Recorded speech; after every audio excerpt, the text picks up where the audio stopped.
अस्सलामुअलैकुम दोस्तों, मैं शबनम परवीन आपके सामने हाजिर हूँ। आपकी आवाज़ जनता की आवाज़। आज रविंद्र जयंती है, जिसके लिए सबको तहे दिल से मुबारकबाद। और दूसरी तरफ आज बंगाल के नए सीएम जो शपथ लेने वाले हैं, 11 बजे मेरे ख्याल से अब तक हो गया होगा। तो आज बंगाल के नए सीएम शुभेंदु अधिकारी को आज ताजपोशी किया जाएगा। उनको तमाम बंगाल के वासियों की तरफ से उनको मुबारकबाद मैं देना चाहती हूँ, क्योंकि अब हमारे नए सीएम शुभेंदु अधिकारी। पर तृणमूल कांग्रेस के सबसे बड़े दुश्मन को बीजेपी ने ताजपोशी कर दी और बंगाल का सीएम बना दिया। ये भी तृणमूल कांग्रेस के लिए ममता बनर्जी और अभिषेक बनर्जी का बहुत बड़ा झटका हुआ। दूसरा बात है, तृणमूल कांग्रेस को लेकर डूबने वाले ये सब माओवादी गुंडा लोग की वजह से तृणमूल कांग्रेस डूबी है। आज अगर अभिषेक बनर्जी की लहजा को आपने देखा होगा, जिस तरह से उन्होंने स्टेज पर चढ़ के बदजबानी बदकलामी की है, ये तो पूरा तमाम बंगाल ने देखा है। जिस तरह से हमारी एक्स सीएम ममता बनर्जी ने जिस तरह से अपनी ज़बान से गलत बयानी किया है, वो भी जनता ने देखा है। आवाम सब कुछ देख रहा है, कौन किसको किस तरह से उसका रहा है, उसका कि लड़ाने का काम जो है। लेकिन देखिए, ममता बनर्जी जाते जाते भी एक माँ का गोद को खाली कर दिया। शुभेंदु अधिकारी जी की जो पीए थे, उनको मौत के घाट उतार दिया। पता नहीं कौन उतारा है, ये तो बता नहीं सकती मैं, अब तक तो कुछ भी रिवील नहीं हो रहा है। न्यूज़ के माध्यम से यही पता चल रहा है कि तृणमूल के लोगों ने उन्हें मारा है। अब आगे जांच क्या विषय है, लेकिन देखिए कितना बड़ा अल्लाह ने उनके ऊपर इल्ज़ाम लगवा दिया।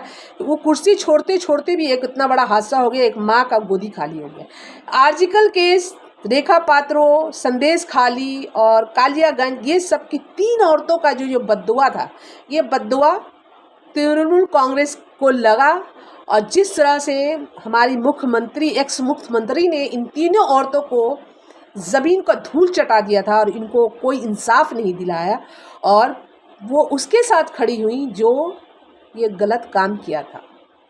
आर्जिकल की जो माँ है, जो पीड़िता का आर्जिकल केस, रेप केस जो हुआ था, वहाँ पर किस तरह से एविडेंस लुटा गया, हम लोगों ने अपने आंखों से देखा।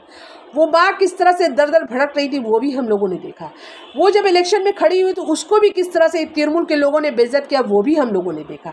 तो जनता ने हर चीज़ को देख कर, हर चीज़ को अपने सीने में उतार के ये वोट दिया था।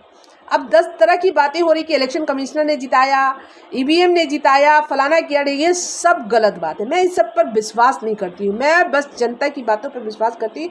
ये जनता का दुख था, ये जनता का खून का आंसू जो बहने का, जो जनता ने इतना जो दुख 15 साल से झेला था, उसका गुस्सा, वो दुख का, उस तकलीफ को आसान करने के लिए अपनी इस एक उंगली की मदद से इस सरकार को उलट फेंका है। आज वो तृणमूल के गुंडा बाहिनी रास्ता रास्ता घूम रहे हैं, अब बीजेपी में शामिल होने के लिए परेशान है। तो मैं बीजेपी के तमाम उन नेताओं से कहना चाहूँगी कि इन गुंडा बाहिनियों को अपने टीम में शामिल ना करें, वरना फिर ये जनता को उसी तरह फिर सताएंगे और फिर उसी तरह उनके ऊपर जुल्म करेंगे। तो ये है बंगाल की कहानी, और बंगाल में जिस तरह से हुआ है, ये वह बहुत दर्दनाक, जो शुभेंदु अधिकारी के जो पीए को जो मारा गया, उस मौत को देख के मेरा तो दिल दहल उठा। एक जवान बच्चा किस तरह से मौत के घाट उतर गया। तो बंगाल में तो ये होता ही रहता था। बंगाल के आवाम ने बहुत कुछ झेला है, बस अब ऊपर वाले से दुआ है कि ये बंगाल अमन और शांति का बंगाल बने, और बीजेपी ये मैसेज दुनिया को दे कि बंगाल में किस तरह से अमन और शांति होता है, किस तरह से इंसाफ होता है, ये होना चाहिए। और दूसरा मैं ये कहना चाहूँगी दोस्तों, लोगों ने जो झेला है, और मैं ये कहना चाहूँगी, मैं ऊपर तक ये बात को पहुँचाना चाहती हूँ कि जिस तरह से काउंसिलरों ने लूटा है लोगों को, उसके ऊपर भी हिसाब होना चाहिए, उसका भी जांच होना चाहिए।